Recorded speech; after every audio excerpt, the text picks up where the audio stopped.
Hello and welcome. So, those units, those ones, they're usually elite and they only require one miniature. They tend to look really cool. Well, rule-wise, they ain't too shabby either. Now, these are from apothecaries to ancients bearing their faction's banner, or even the lowly commissar. And you can usually take more than one as well. I must admit, most of them look really cool, and without mentioning any named characters or HQ units, and only one from each faction, here are my top 5 single character units. At number 5 we have, well, let's start with Chaos. And it's the Master of Executions, a nice looking model with his giant axe and executor's hood. A nice addition to any traitor force, and he has a strength 7 attack and a -3 armor penetration. Now, that would be formidable in its own right. Now add he can do up to 12 wounds with his 6 attacks and 2 damage. Even the mightiest monsters are going to worry when facing him in melee. He's a cool looking model and it's great for your Chaos Space Marines. Number 4, let's talk about Tyranids and the Lecter. A name that spreads fear throughout the Imperium. Okay, this is an older model, but damn, it looks great. These invisible hunters stalk their prey and infiltrate the most impenetrable fortresses.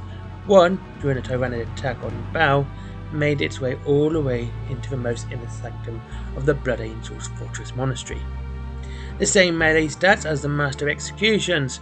If in cover, it cannot be targeted if it's more than a foot away by ranged weapons. Yeah, so you have to get close to shoot this thing. Add in its invulnerable save and the -to-hit Lecter penalty. Yeah, there's many reasons why it's a feared opponent. The Eldari at number 3. The Harlequins in particular. The Harlequins have a couple to choose from, and I have to give it to the Death Jester because that's such an edgy name.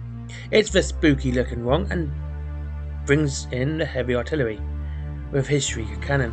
A cannon with a 30-inch range, and it's not heavy, it's an assault 3 and 2 damage. It's impressive for your anti-infantry. With a -2 AP, it's not just light infantry either, bringing up to a -4 AP for every you roll on your wound roll. Did I mention killing one model counts as 2 for your opponent's morale? That's right, you can really make them run away quicker. As for look out sir, you want to save your character? Yeah, that's not going to do a thing against the Death Jester, as that skull-faced Harlequin Eldari, well, he can choose to ignore it. Number 2, the Vindicator Assassin. This is my favourite assassin, the supreme assassin of the Imperium, and is a great sniper too. Has 2 models, the normal one, which looks incredible, with a sniper hiding behind a pillar, and the Warhammer Plus one, which is no longer available unfortunately. With him perched on a statue's head, he looks sneaky in his futuristic spy mask. His rules aren't too shabby either, once again, by causing a mortal wound and allowing to roll again until the model is dead or you fail your roll. Okay, this works out this way. First one is a 3+, then it's 4+, 5+, and 6+ until failed or dead model. Which in theory means he can take out the most powerful model in his shooting phase. Yeah, it's unlikely, but it's technically possible. Number 1, the Plague Surgeon. Another wonderful model. Here it is, because it's just a great looking model. I love this model. I also find it quite humorous that the only apothecary that the traders have, well, it's in the Death Guard. He has his rusty bone saw and corrupted Narthacum. The drilly thing on his wrist. He is really a twisted parody of his loyal counterpart. He can replenish wounds like any other apothecary by rolling a 6 and restoring 1 wound, but any Death Guard infantry within 3 inches at the end of a movement phase can heal D3 wounds once per turn. Yeah, and this one doesn't actually require a roll to do it either. Basically, if they move within 3 inches of him, they get D3 wounds back at once per model. So yeah, that's just damn good. Well, he has a name, Nauseous Rockbone. He has never actually had his own rules, and is the Plague Surgeon, including the one in the Codex. It's his picture.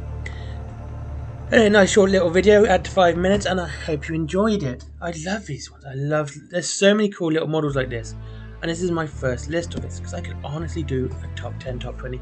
I don't think I could do top 30 because probably run out of models.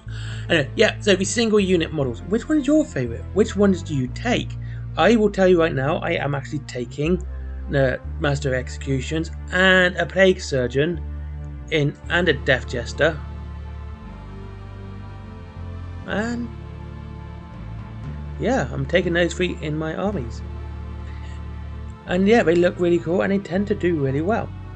I keep my Plague Surgeon and near, of course, my Death Guard, and I just let my Master of Executions wander all the way up the top of the field there and do whatever he needs to do.